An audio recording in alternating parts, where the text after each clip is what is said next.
जय हिंद साथियों, welcome to self study classes Vishwamit Jain YouTube channel में आप सभी का स्वागत है। दोस्तों, पर्यावरण अध्ययन के आज हम लगभग 100 प्रश्नों पर चर्चा करने वाले हैं। ठीक है, तो सभी लोग वीडियो को लाइक करेंगे। एमपी टेट एग्जाम की तैयारी करने वाले, रीट एग्जाम की, सीटीईटी एग्जाम एवं अदर एग्जाम जिनमें भी पर्यावरण पूछा जाता है, ठीक है, सबके लिए बहुत ही महत्वपूर्ण होगा और ये वन लाइनर प्रकार के प्रश्न होंगे। तो सभी लोग फटाफट से उत्तर भी आपको बताना है, कुछ टाइम भी आपको दिया जाएगा। सब्सक्राइब जरूर कर लेना और बेल आइकन को दबाकर ऑल पर क्लिक करना है।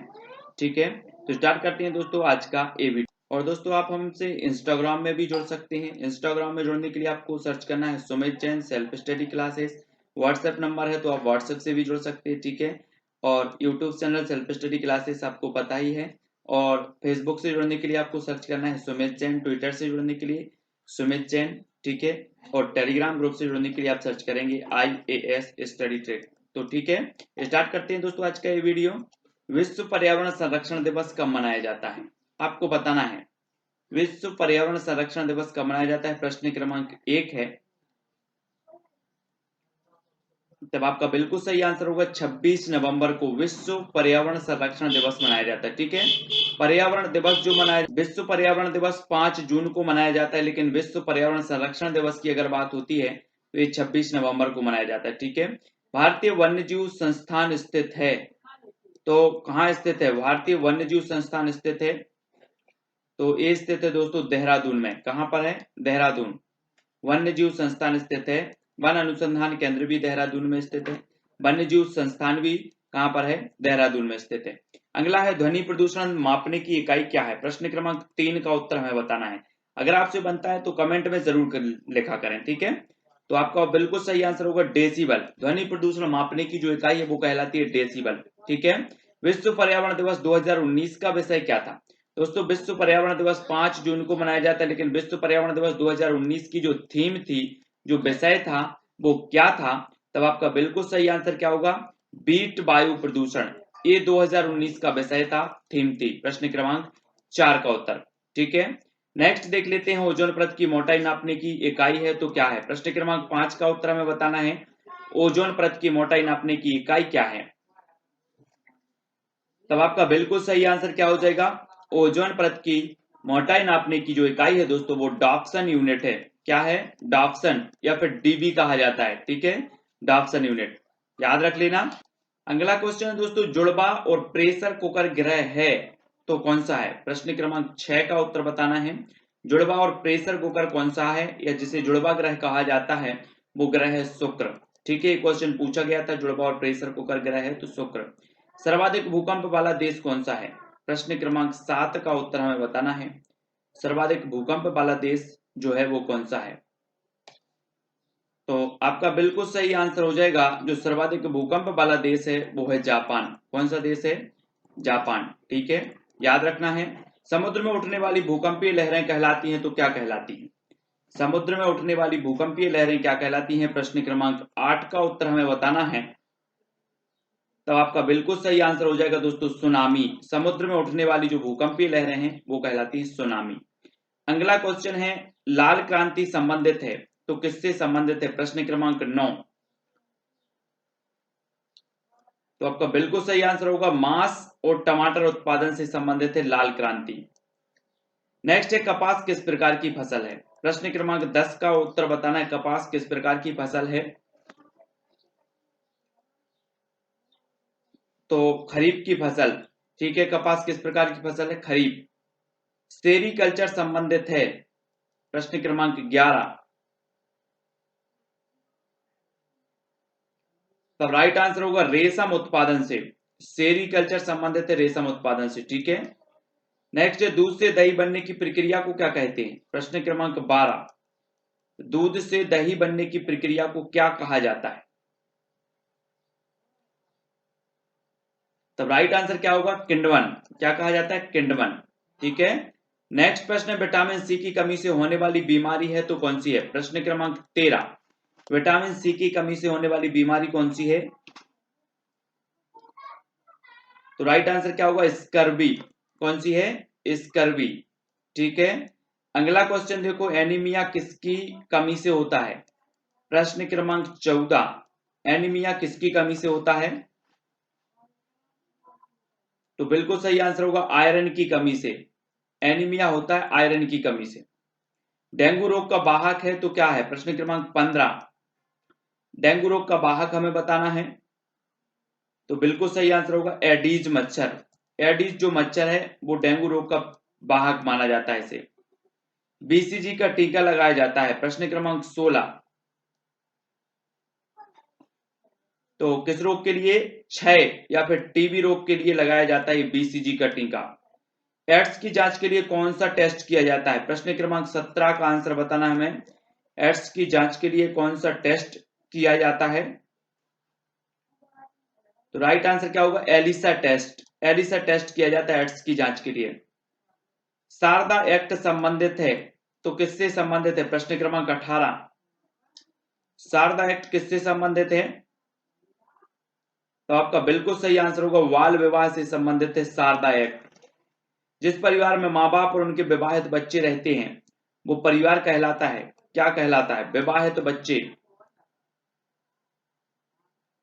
तो वो परिवार कहलाता है दोस्तों अविवाहित बच्चे रहते हैं तो वो क्या कहलाता है? एकल परिवार। माँ बाप और अविवाहित बच्चे रहते हैं वो है एकल परिवार। ठीक है। कच्चे फलों को पकाने वाला हार्मोन्स है तो कौन सा है? 20 का उत्तर। तब आपका बिल्कुल सही आंसर होगा एथिलीन। कच्चे फलों को पकाने वाला जो हार्मोन है वो एथिलीन है। ठीक है। बर्फ के बने घर कहलाते हैं, क्या कहलाते हैं? मैंने कई बार जब विस्तृत अध्ययन वाली जो वीडियो है वो जरूर देखें आप। बर्फ के बने जो घर हैं वो क्या कहलाते हैं? वो कहलाते इस इग्लू। ठीक है। और एस्किमो जनजाति जो होती है उनके घर बने होते हैं बर्फ के। ये अस्थायी घर होते हैं और इन्हें इग्लू कहा जाता है। भारत का सबसे ठंडा मरुस्थल कौन सा है? प्रश्न क्रमांक 22। भारत का सबसे ठंडा मरुस्थल बताना है और राइट आंसर क्या हो जाएगा? लद्दाख। लद्दाख जो मरुस्थल है भारत का सबसे ठंडा मरुस्थल माना जाता है इसे। प्रश्न क्रमांक 22 का नेक्स्ट बात है जबलपुर किस नदी के किनारे स्थित है? प्रश्न क्रमांक 23।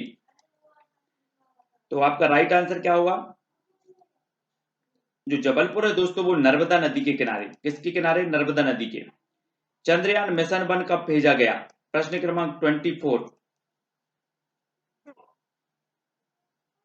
तो राइट आंसर होगा 22 अक्टूबर 2008 को चंद्रयान मिशन फर्स्ट भेजा गया था। भारतीय मौसम वेधशाला स्थित है तो कहां पर स्थित है? 25। तब आपका बिल्कुल सही आंसर होगा पुणे। भारतीय मौसम वेधशाला स्थित है पुणे में। विश्व मलेरिया दिवस कब मनाया जाता है? प्रश्न क्रमांक 26। राइट आंसर आपका हो जाएगा दोस्तों 25 अप्रैल को मनाया जाता है विश्व मलेरिया दिवस। नेक्स्ट है पल्स पोलियो अभियान के ब्रांड एम्बेसडर कौन है? पल्स पोलियो अभियान के ब्रांड एम्बेसडर 27 का आंसर। तो बिल्कुल सही आंसर होगा अमिताभ बच्चन जी। पल्स पोलियो अभियान के जो ब्रांड एम्बेसडर वो अमिताभ बच्चन है। सबसे बड़ा प्राकृतिक बंदरगाह कौन सा है? प्रश्न क्रमांक 28। सबसे बड़ा प्राकृतिक बंदरगाह। तब बिल्कुल सही है मुंबई सबसे बड़ा प्राकृतिक बंदरगाह है। पारिस्थितिकी स्थायी मितव्ययिता है यह किस आंदोलन का नारा है? पारिस्थितिकी स्थायी मितव्ययिता है यह किस आंदोलन का नारा है? प्रश्न क्रमांक 29। और राइट आंसर होगा चिपको आंदोलन। किसका है? चिपको आंदोलन का। ओजोन गैस वायुमंडल की किस परत में पाई जाती है? प्रश्न क्रमांक 30। ओजोन गैस वायुमंडल की किस परत में पाई जाती है? तब आपका बिल्कुल सही आंसर क्या होगा? समताप मंडल। समताप मंडल में पाई जाती है। ठीक है। अगला क्वेश्चन है दोस्तों सबसे निम्न तापमान किस मंडल का होता है? सबसे निम्न तापमान बताना 31 का आंसर। तो किस मंडल का हो जाता है? मध्य मंडल का। सबसे निम्न तापमान होता है मध्य मंडल। नागोया प्रोटोकॉल संबंधित है 32। नागोया प्रोटोकॉल तो वो संबंधित है जैव विविधता से। किससे संबंधित है? जैव विविधता। हॉकी के जादूगर किसका उपनाम है? प्रश्न क्रमांक 33। तब आपका बिल्कुल सही आंसर होगा मेजर ध्यानचंद। ठीक है दोस्तों बेसबॉल में कितने खिलाड़ी होते हैं? प्रश्न क्रमांक 34। तो आपका सही उत्तर होगा 9। ठीक है। राष्ट्रीय खेल दिवस कब मनाया जाता है? प्रश्न क्रमांक 35। राष्ट्रीय खेल दिवस कब मनाया जाता है? तो राइट आंसर क्या होगा? 29 अगस्त को। नेक्स्ट है देवधर ट्रॉफी किस खेल से संबंधित है? प्रश्न क्रमांक 36। देवधर ट्रॉफी किस खेल से संबंधित है? तो आपका बिल्कुल सही आंसर है क्रिकेट से संबंधित है देवधर ट्रॉफी। इलायची की पहाड़ी किस राज्य में है? सभी को उत्तर बताना है। तब आपका इलायची की पहाड़ी की किस राज्य में ऐसा पूछा गया, तो दोस्तों मैं बता दूं कि 26% जो है वो केरल और 74 जो परसेंट है वो तमिलनाडु। ठीक है, तो इस प्रकार से केरल और तमिलनाडु में ये इलायची पहाड़ी स्थित है, तो ये चीज आपको याद रखनी है। भारत का रूर कहा जाता है तो किसे कहा जाता है? 38 का आंसर बताना है। तो भारत का जो रूर कहा जाता है वो छोटा नागपुर के पठार को कहा जाता है भारत का रूर। काराकोरम दर्रा स्थित है तो कहां पर स्थित है? प्रश्न क्रमांक 39। काराकोरम दर्रा कहां पर स्थित है? तब आपका बिल्कुल सही आंसर होगा जम्मू कश्मीर में। कहां पर स्थित है? जम्मू कश्मीर। नेक्स्ट है दोस्तों माजुली द्वीप किस नदी में है? माजुली द्वीप विश्व का सबसे बड़ा नदी द्वीप है माजुली द्वीप, और ये किस नदी में है? तो आपका बिल्कुल सही आंसर क्या होगा? ब्रह्मपुत्र नदी। कहां पर? ब्रह्मपुत्र। ओडिशा का शोक किस नदी को कहा जाता है? प्रश्न क्रमांक 41 का आंसर बताना है। तब आपका बिल्कुल सही आंसर होगा महानदी को। महानदी पर हीराकुंड बांध बना हुआ है महानदी पर, और ये उड़ीसा का शोक इसे कहा जाता है। भूमध्य रेखा को 2 बार काटने वाली नदी कौन सी है? प्रश्न क्रमांक 42 का आंसर बताना है। भूमध्य रेखा को 2 बार जो काटने वाली नदी है वो है कांगो नदी। कौन सी है? कांगो। लौंग एवं केसर पौधे के किस भाग से प्राप्त होते हैं? प्रश्न क्रमांक 43। लौंग एवं केसर पौधे के किस भाग से प्राप्त होते हैं? तो वो होते हैं फूल से। किससे? फूल से। ठीक है। नेक्स्ट बात करते हैं चमगादड़ स्तनधारी है क्योंकि वह क्यों है चमगादड़ स्तनधारी? आपको पता है स्तनधारी की परिभाषा, क्योंकि वे क्या देती है? बच्चे देती है, इसलिए ये क्या है? स्तनधारी है। अगला क्वेश्चन है पौधों में जल का अधिग्रहण किसके द्वारा होता है? प्रश्न क्रमांक 45 का उत्तर हमें बताना है। पौधों में जल का अधिग्रहण होता है तो किसके द्वारा होता है? तब आपका बिल्कुल सही आंसर होगा जाइलम के द्वारा। पौधों में जल का अधिग्रहण होता है जाइलम के द्वारा। नेक्स्ट प्रश्न आप देखते हैं दोस्तों, परिवार के अध्ययन के लिए स्थान काल और लोग का सूत्र स्थापित किसने किया? परिवार के अध्ययन के लिए स्थान काल और लोग का जो सूत्र स्थापित किया वो किसने किया? 46 का आंसर। और राइट आंसर होगा फ्रेडरिक लेपले ने। किसने? फ्रेडरिक लेपले। अगला है मातृवंशीय एवं पितृवंशीय परिवार के वर्गीकरण का आधार क्या है? मातृवंशीय एवं पितृवंशीय परिवार के वर्गीकरण का आधार हमें बताना है क्या है? तो वो है वंशक्रम। क्या है? वंशक्रम। ठीक है। नेक्स्ट वेस्टरमार्क के अनुसार परिवार का प्रारंभिक स्वरूप क्या था? वेस्टरमार्क के अनुसार परिवार का प्रारंभिक स्वरूप बताना। प्रश्न क्रमांक 48। तब आपका बिल्कुल सही आंसर है परिवार का प्रारंभिक स्वरूप था पितृसत्तात्मक। The death of the family के लेखक कौन है? The death of the family के लेखक कौन है? 49 का आंसर। तब आपका बिल्कुल सही आंसर क्या होगा? David Cooper. कौन है? David Cooper the death of the family के लेखक हैं। नेक्स्ट प्रश्न है नातेदारी और वर्गात्मक तथा वर्णनात्मक के रूप में किसने वर्गीकृत किया है? किसको? नातेदारी को वर्गात्मक तथा वर्णनात्मक के रूप में किसने वर्गीकृत किया? तो किसने किया? प्रश्न क्रमांक 50 का आंसर। तब आपका बिल्कुल सही आंसर होगा एल.एच. मॉर्गन। किसने किया है? एल.एच. मॉर्गन ने। अगला क्वेश्चन है यह मत किसने प्रस्तुत किया कि सारे असंतोष का स्रोत परिवार है? ये किसने मत प्रस्तुत किया? 51 का आंसर बताना है। तब आपका बिल्कुल सही आंसर होगा मार्क्स ने। ठीक है। अगला क्वेश्चन है दलदली भूमि के पौधे कहलाते हैं तो क्या कहलाते हैं? दलदली भूमि के जो पौधे होते हैं वो क्या कहलाते हैं? प्रश्न क्रमांक 52। तब आपका बिल्कुल सही आंसर होगा राइजोफोरा। क्या कहलाती है? राइजोफोरा। ठीक है। शुष्क जलवायु क्षेत्रों में उगने वाले पौधे क्या कहलाते हैं? शुष्क जलवायु क्षेत्रों में उगने वाले पौधे क्या कहलाते हैं? 53 का आंसर बताना है आपको। और राइट आंसर आपका हो जाएगा मरुभूमि के पौधे। क्या कहलाते हैं? मरुभूमि के पौधे। नेक्स्ट दोस्तों, कोयला किस प्रकार के ईंधन का उदाहरण है? प्रश्न क्रमांक 44 का आंसर बताना है। कोयला किस प्रकार के ईंधन का उदाहरण है? तो आपका राइट जो आंसर हो जाएगा वो क्या होगा? जीवाश्म ईंधन। किसका है? जीवाश्म ईंधन का उदाहरण है। आयोडीन की कमी से कौन सा रोग होता है? प्रश्न क्रमांक 55।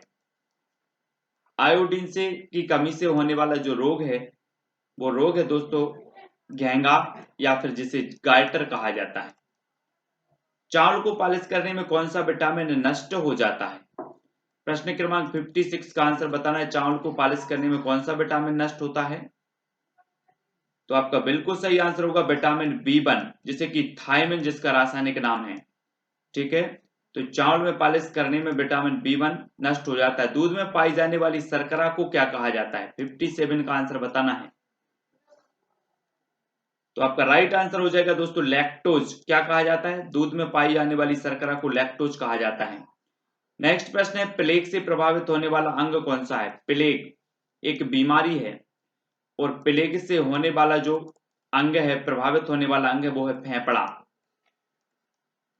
अगला है, सती प्रथा के विरुद्ध सर्वप्रथम प्रयास किया था तो किसने किया था? 59 का उत्तर। और राइट आंसर आपका हो जाएगा राजा राम मोहन राय ने। सर्वप्रथम सती प्रथा के विरुद्ध कार्य करने वाले जो थे वो थे राजा राम मोहन राय। मनुष्य एक सामाजिक प्राणी है, कथन किसका है? प्रश्न क्रमांक 60 का आंसर। तो आपका बिल्कुल सही आंसर क्या होगा? अरस्तु। ठीक है। बांस के खंभों पर बने घर पाए जाते हैं तो कहां पर पाए जाते हैं? बांस के बने खंभों पर जो घर बने होते हैं वो कहां पाए जाते हैं? तो वो पाए जाते हैं असम में। कहां पर? असम। नेक्स्ट दोस्तों, विश्व की सबसे बड़ी खारे पानी की झील कौन सी है? प्रश्न क्रमांक 62।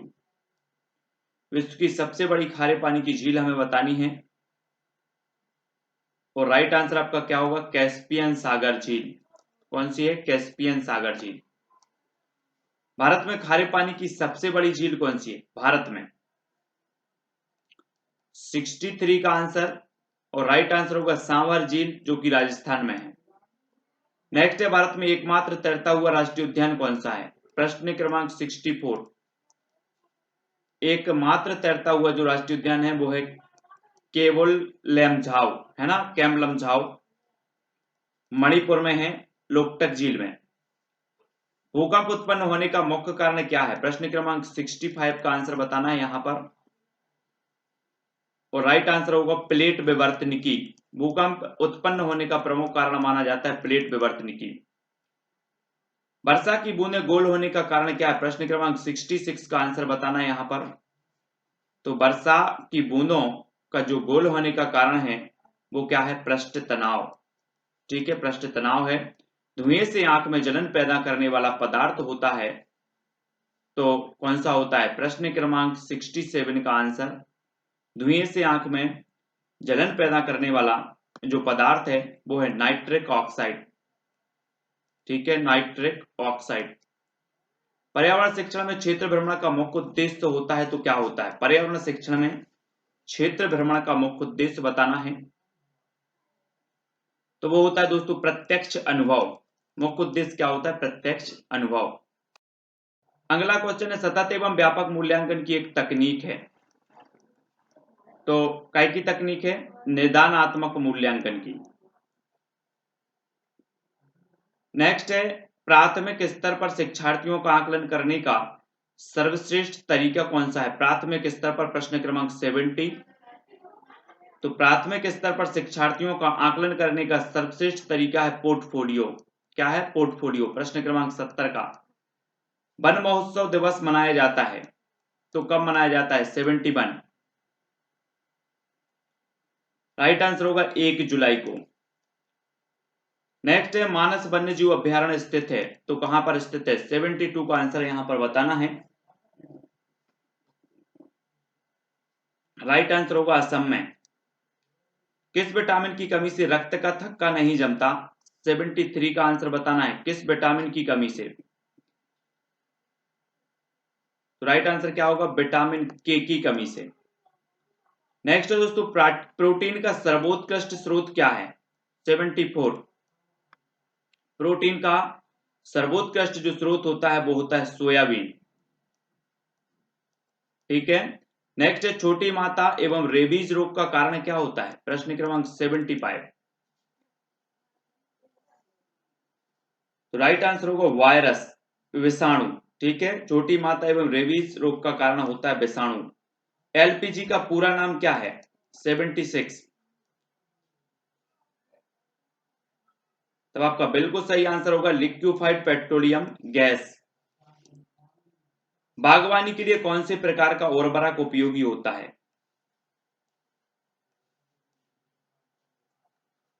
तो राइट आंसर आपका हो जाएगा वर्मी कंपोस्ट, है ना, केंचुआ के द्वारा बनाया गया जो खाद होता है वो वर्मी कंपोस्ट।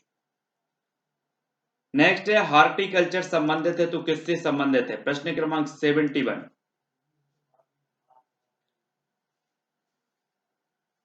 तो राइट आंसर हो जाएगा बागवानी फसलों के उत्पादन से। भूरी क्रांति किससे संबंधित है? 79। भूरी क्रांति किससे संबंधित है? फिर आपका राइट आंसर होगा उर्वरक उत्पादन से, भूरी क्रांति। रबी फसल की बुआई की जाती है, प्रश्न क्रमांक 80। तो अक्टूबर नवंबर में की जाती है रबी फसल की बुआई। किस महाद्वीप में एक भी ज्वालामुखी नहीं है? प्रश्न क्रमांक 81।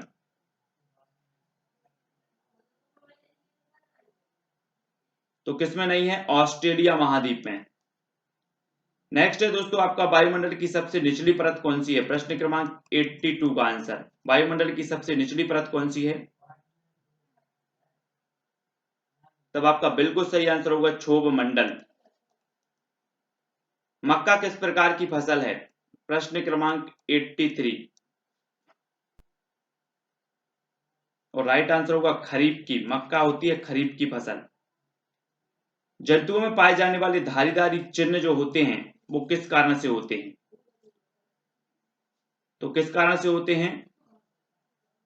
वो होते हैं दोस्तों जलवायु के कारण। विटामिन शब्द किसने दिया? 85 का आंसर बताना है आपको, विटामिन जो शब्द है वो किसने दिया? और आपका बिल्कुल सही आंसर होगा फंक ने। विटामिन शब्द देने वाले हैं फंक। ठीक है, विटामिन की खोज नहीं की फंक ने, जबकि विटामिन शब्द दिया है इन्होंने। ठीक है, याद रखना। नेक्स्ट है, विटामिन ए का रासायनिक नाम क्या है? प्रश्न क्रमांक 86। तो आपका बिल्कुल सही आंसर होगा रेटिनॉल। विटामिन ए का रासायनिक नाम है रेटिनॉल। सबसे ऊंचे पेड़ पर घोंसला कौन बनाता है? 87 का आंसर। राइट आंसर होगा चील।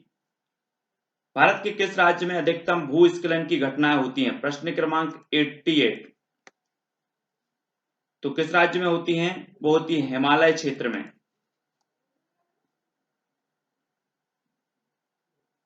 दूधराज किस प्रदेश का राजकीय पक्षी है? 89। दूधराज बताना है किस प्रदेश का राजकीय पक्षी है? तो वो है दोस्तों मध्य प्रदेश का। पर्यावरण अनुसंधान संस्थान स्थित है तो कहां है? 90 का उत्तर बताना है। तब आपका बिल्कुल सही है नागपुर। पर्यावरण अनुसंधान संस्थान स्थित है नागपुर में। गोल क्रांति संबंधित है 91। तो गोल क्रांति आलू उत्पादन से संबंधित है। ठीक है, आलू। श्वेत क्रांति के जनक कौन है? 92 का उत्तर बताना है आपको, और आपको पता भी है तो जल्दी से कमेंट में लिखें श्वेत क्रांति के जो जनक हैं वो कौन थे? वर्गीज कुरियन। ठीक है, वर्गीज कुरियन। वायुमंडल में कितनी परतें पाई जाती हैं? प्रश्न क्रमांक 93। तो वायुमंडल में जो परतें पाई जाती हैं वो 5। विश्व का सबसे ऊंचा ज्वालामुखी कौन सा है? 94 का आंसर बताना है। विश्व का सबसे ऊंचा ज्वालामुखी है तो कौन सा है? तब आपका बिल्कुल सही आंसर होगा कोटोपैक्सी। कौन है? कोटोपैक्सी। अगला क्वेश्चन है दक्षिण एशिया का एकमात्र सक्रिय ज्वालामुखी कौन सा है? 95 का आंसर यहां पर बताना है। दक्षिण एशिया का एकमात्र सक्रिय ज्वालामुखी, और वो ज्वालामुखी है वेरन अंडमान द्वीप। अगला है भूकंप का अध्ययन कहलाता है तो क्या कहलाता है? 96 का उत्तर हमें बताना है, भूकंप का अध्ययन क्या कहलाता है? तो आपका बिल्कुल सही आंसर होगा सीस्मोलॉजी। क्या कहलाता है? सीस्मोलॉजी। माउंट एवरेस्ट पर्वतमाला जिसे नेपाल में जाना जाता है तो किस नाम से जाना जाता है माउंट एवरेस्ट को? तो आपका बिल्कुल सही आंसर होगा सागर माथा के नाम से जाना जाता है। ठीक है। अमृत क्रांति संबंधित है तो किससे संबंधित है अमृत क्रांति? प्रश्न क्रमांक 98, और उत्तर हो जाएगा नदी जोड़ो परियोजना से।